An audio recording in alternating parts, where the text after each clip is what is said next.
Gentlemen, we are talking to Michael Hirsch and Clive Smith, Star Wars Celebration in Tokyo, Japan, Saturday, April 19th, revisiting what we love about the franchise altogether, and especially talking about the story of the Faithful Wookiee, which gave birth to Boba Fett in 1978. And here we are 47 years later talking about this impactful character. Gentlemen, it Boba is Fett hasn't aged a year. not at all. You know, and Michael still has all his hair, so I have I don't know how that undoubtable happened. hate for him at this point. But He's I not. don't know. He's My he's hairline used to be down here. I was a little bit like Mo of the Three Stooges, with my he's hairline. just not worrying enough. no, not at all. Michael has the limited concerns. Uh, Gentlemen, 47 Or the years limited later, ability, the what's that? limited ability, the limited ability to worry. I was born without the gene. Well, I'm jealous of that. But 47 years later, a 10-minute cartoon that revolutionized the entire Star Wars mythos that we get The Mandalorian, Boba Fett, his own series, this character that was just introduced in this side project all of a sudden has become so beloved. What is that like to bring that to, from an animated character to the reality of what is now and being able to discuss it at Star Wars Celebration? Didn't know at the time that we were starting a whole other level. It was brilliant for us to be working on it, and we basically designed the character from some black and white footage that we were sent out from Joe Johnson, who wrote the script. So between Joe Johnson and Ben Bird, I think they built up this mock-up character and shot an actor walking around their back garden in California. And we took that to actually design the character, to do the two-dimensional version of the character.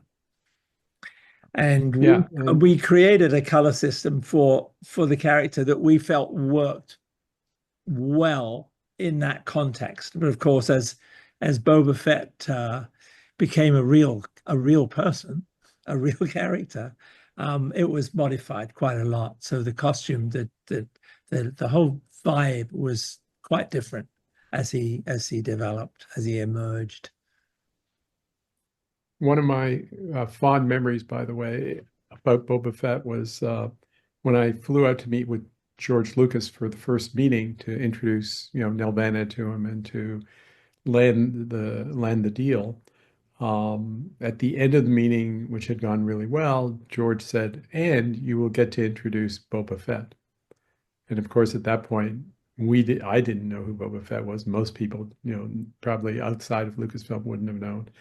And I was sure to say, "Oh yes, that's going to be great. We're going to introduce Boba Fett." Yeah. What makes it even more phenomenal, and this is the right word for it, was that this was introduced in the Star Wars Christmas special, you know, and for better or worse, in the reaction to the Christmas special, Boba Fett is still regarded as something that's extremely significant to this mythos. And then you guys go on to work on the Ewoks cartoon and then the Droids cartoon, the original animated franchises post Return of the Jedi for Star Wars. And now you get to talk about this for an hour in Japan. What's that like to go, oh, we were hired to do this 10-minute short, and now we're going international with this for celebration. We're going to have our translators. We're going to be sitting there for an hour, let's say an hour and a half, because we got to go through the translations of the questions and the interpreter and back and forth. Like, did it ever resonate at some point that you were so revolutionary to this franchise, or was this, hey, this is a gig we're trying to get off the ground.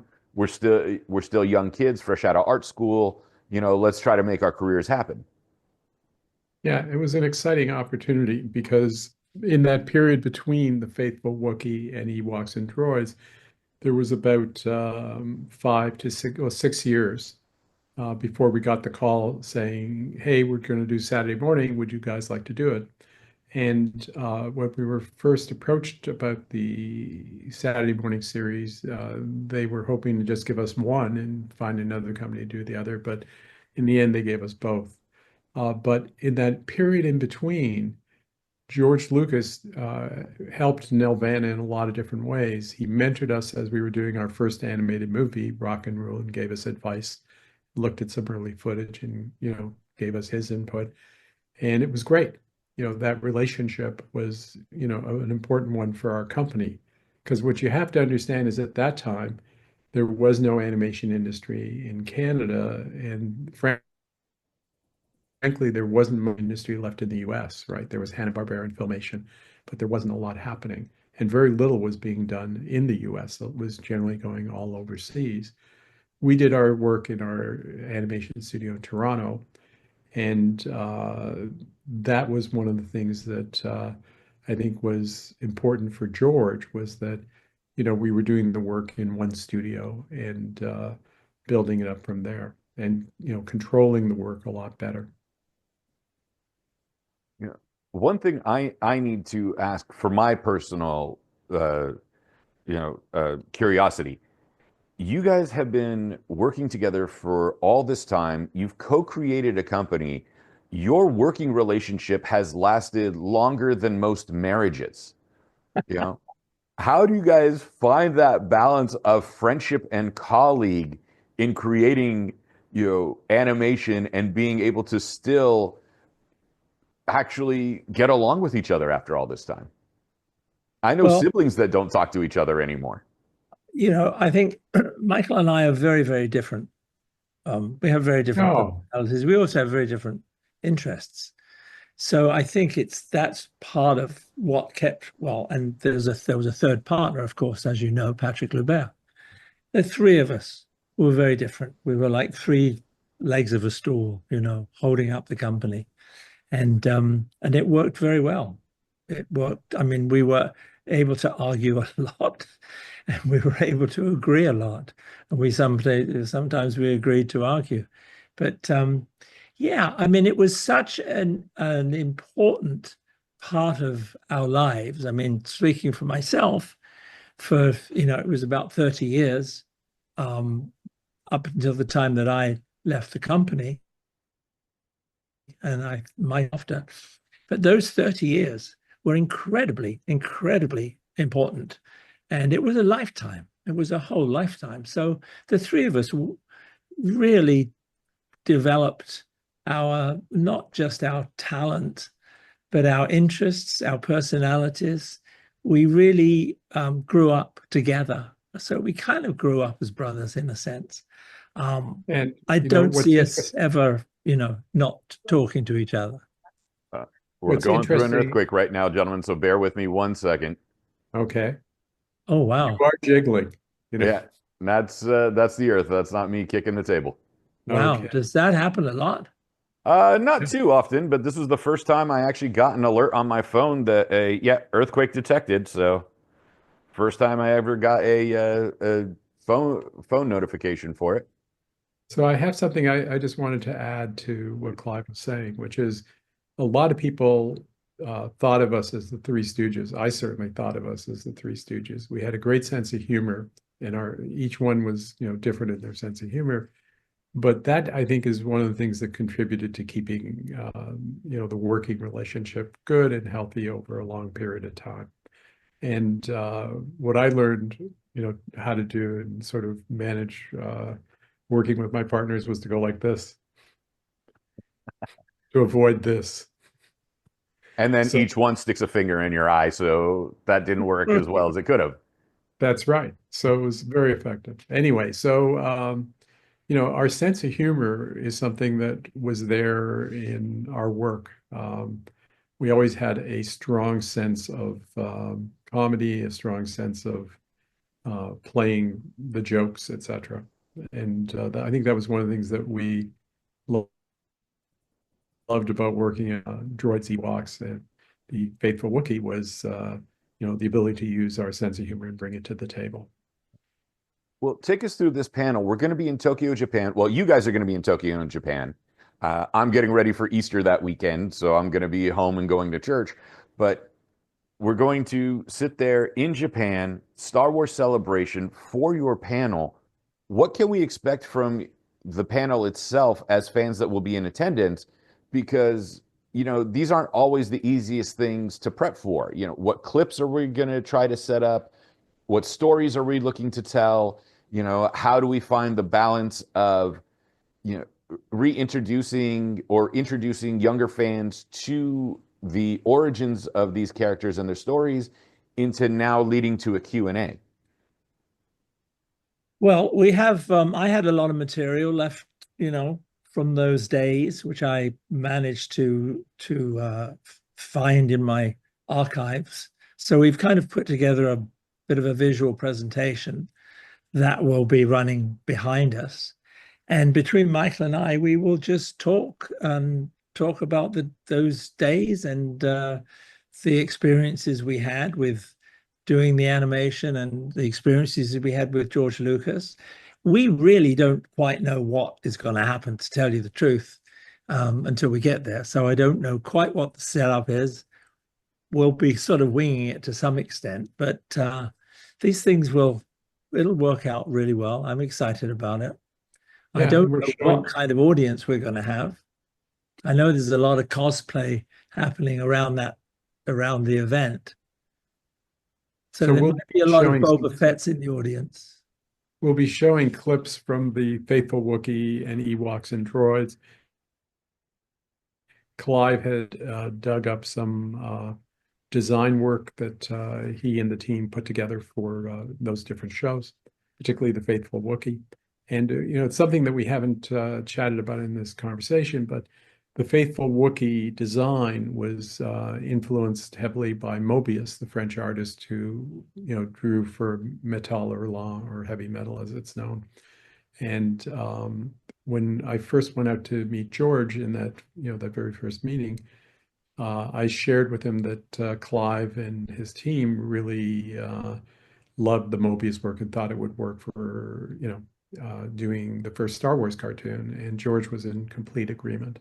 And in fact, that was one of the things that obviously kept us working together with George, you know, on not only this project, but other projects, was the fact that we shared a lot of the same influences and shared a lot of the same interests. It was very important for us, creating the first animated version of Star Wars, to recognize the world of Star Wars and to interpret the real world into a cartoon without making it cartoonish. And that was one of the reasons that, I mean, apart from just really loving what Mobius was doing, I thought it was absolutely appropriate, because Mobius has that same sense of reality. His drawings are believable. They're very down to earth. And, you know, the first Star Wars feature film was so different from earlier science fiction type movies, which were all kind of shiny and fan based, whereas Star Wars was reality based, even though it was a bit of a fantasy. You know, the vehicles were all sort of rusted and beaten up, and it was just and dusty. It was a real world, and so that was something that we needed to try and emulate in the animated short and in the series. One of the things that we'll also talk about at the conference is really the long period of making Ewoks and droids, where there were a lot of little things that happened, production stories that are, you know, fun to share. And some of the changes that, you know, were required as droids particularly evolved. Because droids didn't, you know, when we got droids, our surprise was that we were given R2-D2 and C-3PO, but we didn't get the other major characters like Han Solo or Luke or Leia or Darth Vader. And so we had to, in a number of stories, invent, you know, their equivalents, their, you know, the heroes and the villains for those shows. And so there was a tremendous amount of design work and a lot of story work that went into building droids. Ewoks was more a straight line, it was always conceived as the show that it was, and was easier to deliver that way. Yeah, I'm going to ask the two of you this question that I've never asked before of a creator. Since you guys were there in the early inception, really like 1.0, like Star Wars is or 1.5, like Star Wars is 1.0, then the Christmas special is 1.5, leading us into Empire and everything else. Today we see this issue with creator versus audience of someone saying, I'm going to, make it modern. I'm going to make you realize that this is my vision. You're going to like what I'm giving you, and you're going to take what I'm giving you. And then there's this interesting audience perspective of, hey, I have the originals that I love so much. Give me more of that, but something fresh. How do you find the balance in telling something new for an audience that has already been established for nearly 50 years and going, hey, here's something new, we're giving a fresh perspective on it without either, finger pointing, you're going to like what I give you versus if you don't give me what I want, I don't care what you're giving me. And like, how do we find the balance between the two? Well, I think this is something that is fairly common situation with any creative endeavor. You have to find a balance. You have to find a balance. You're doing it initially because you love it and because you are passionate about it. If you're not passionate about it yourself, it's not going to happen. So you have to do something that you love, but at the same time, you want other people to understand it. And so there's a balance between what you're doing and what you believe is going to be digestible to your audience. And then you get feedback, right? You get feedback. So you modify what you're doing. It's a circle. Yeah. And the one point of difference is back in that day, you had the networks to work with. So Ewoks and Droids were shown on ABC Network for Saturday morning. The Faithful Wookiee was on prime time at CBS. So there were more comments for Saturday morning because the networks famously in that era had standards and that regulated how the kind of action you could show in a kid's cartoon, the kind of action, and the kind of weapons, etc., were very carefully controlled. So our weapons and droids, unfortunately, don't look like Star Wars weapons as much as they look like remote control changers or vacuum cleaners. I'm just going to close the door because there's a vacuum going on. No, it's okay. Speaking of vacuum. I didn't hear the Yeah, vacuum. but we did have fun designing. We designed ships and as Michael said, weapons, but we used all sorts of things like teapots and donuts and just stuff that laying around. You take something like this, and you go, okay, that's a ship, or it's a weapon.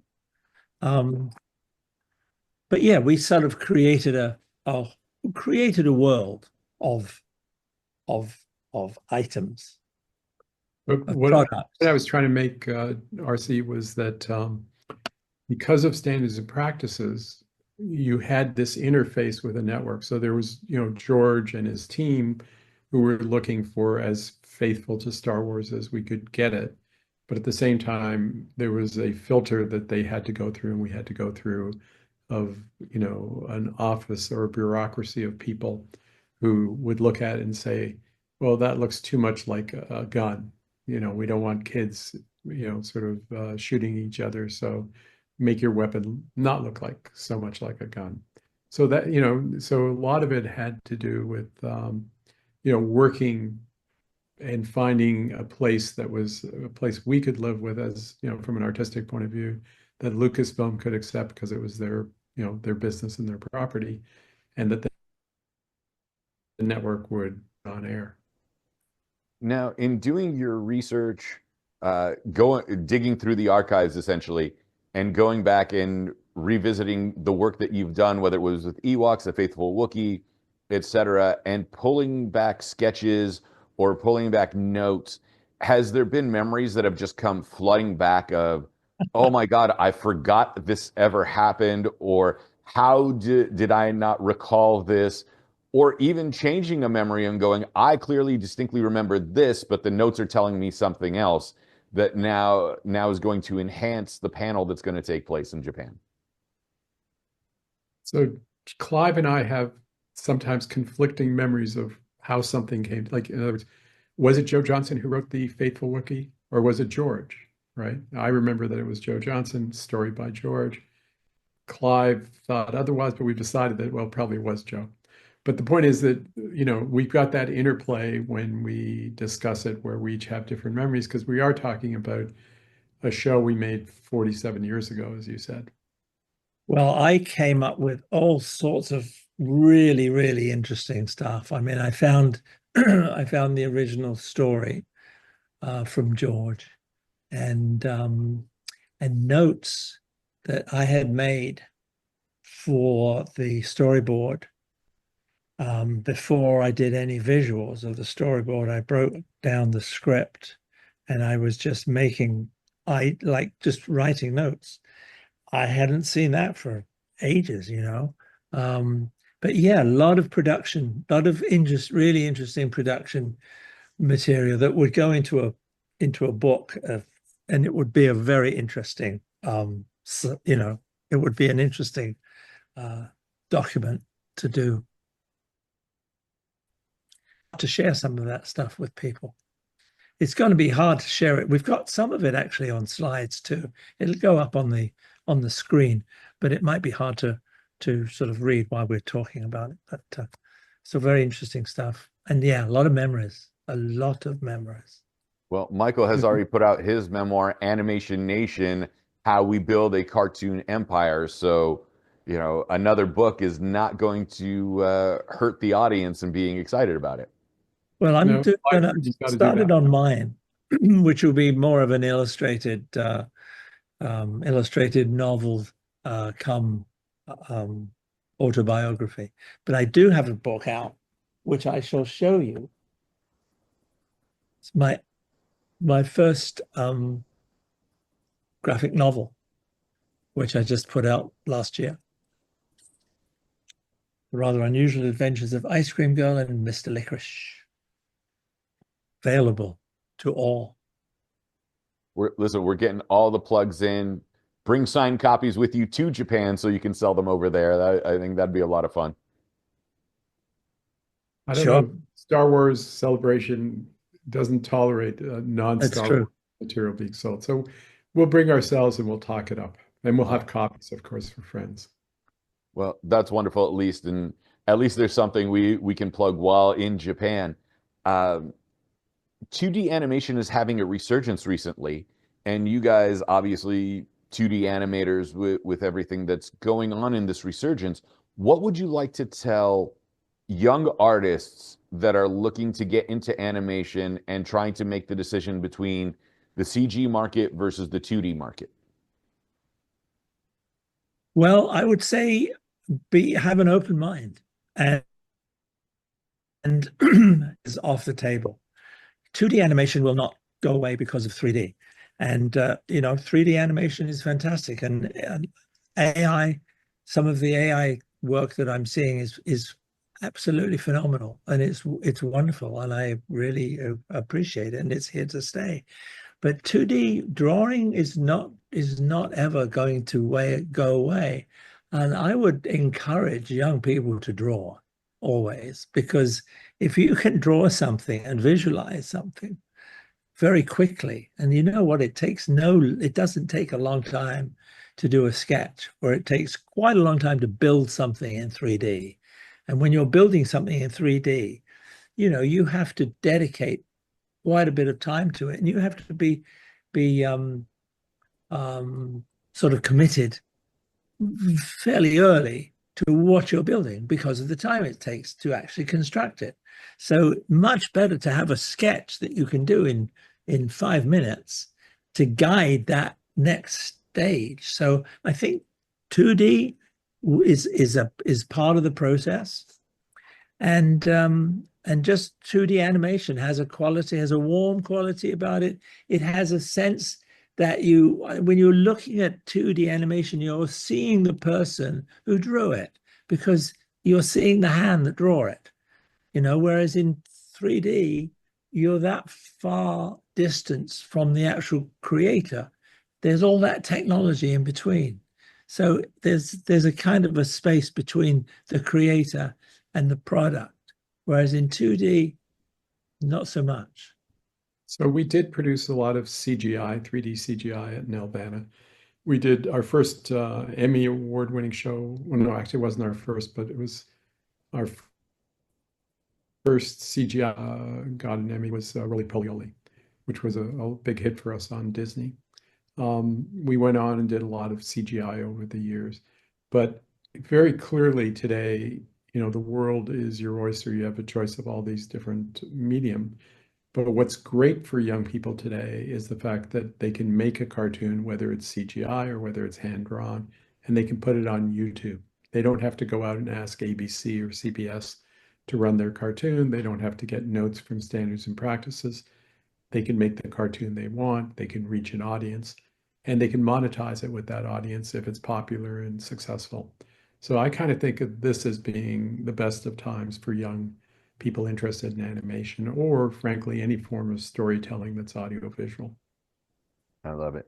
And before I let you gentlemen go, and remind everybody that it's going to be Saturday, April 19th at 10:30 a.m. at the Makuhari Mesa University stage. Is there one memory that you could share with us about any of the Star Wars productions that you worked on that would be an interesting, a nice little teaser? Clive, you want to start? Well, I'll tell you the story of presenting the storyboard to one of the shows that I did for the series, which was called The Great Heap. And it was a 1 hour special written by Ben Burt. So I worked closely with Ben on this and George, obviously. I took the storyboard down to, of course, this was pre-digital, so we didn't have computers. We weren't doing anything on computer. I shot each of the frames of the storyboard on slides. And I put the slide carousels, and I took 3 or 4 carousels down to George's studio down there in Marin County, and stood there in a room full of 40 people with George sitting up front. And I went through slide by slide, explaining what was going on. And I swear you could hear a pin drop in that presentation for an hour or however long it took. There wasn't a chuckle. There was nothing. So I don't know how I was doing. I had no idea. Is this like working, or is everybody just hating this? I just didn't know. Anyway, I finally got to the end of it, and George applauded. And so everybody else in the room applauded. And I was so relieved. But it was really quite tense. There were a couple of things in that storyboard that I wasn't sure. There was a transition that I wasn't sure about. And there was another thing at the very end that George had to. But anyway, I didn't mention any of those. But at the end, George stayed behind. And I had the storyboard all pinned up on the wall. And he went to those 2 places and talked about them. So it's very interesting that his perception and his understanding was very much the same as mine. So that's a good memory. And my fondest memory is really going out, flying from Toronto to San Francisco for the first meeting with George because we had gotten this phone call that George was looking for an animation, the short for the holiday special.